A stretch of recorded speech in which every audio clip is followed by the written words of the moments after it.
আগামী ৯ সেপ্টেম্বর ডাকসু ও হল সংসদ নির্বাচনের ভোট গ্রহণ অনুষ্ঠিত হবে।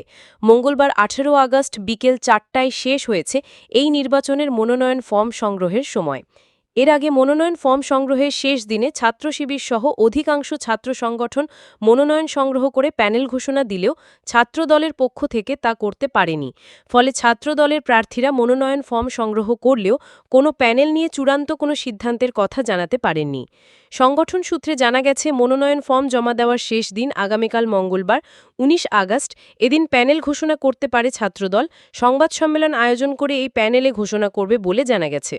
তবে মনোনয়ন সংগ্রহের শেষ দিন আজ দুপুর ৩টার পর নির্দিষ্ট সংখ্যক নেতাকর্মী নিয়ে রিটার্নিং কর্মকর্তার কার্যালয়ে গিয়ে মনোনয়ন ফর্ম সংগ্রহ করেন শাখা ছাত্রদলের সাংগঠনিক সম্পাদক আবিদুল ইসলাম আবিদ। মনোনয়ন ফর্ম সংগ্রহের পর তিনি বলেন, এখনও ছাত্রদলের প্যানেল চূড়ান্ত হয়নি। দলীয় নির্দেশনা অনুযায়ী সবাইকে নিজেদের মতো করে মনোনয়নপত্র সংগ্রহ করতে বলা হয়েছে।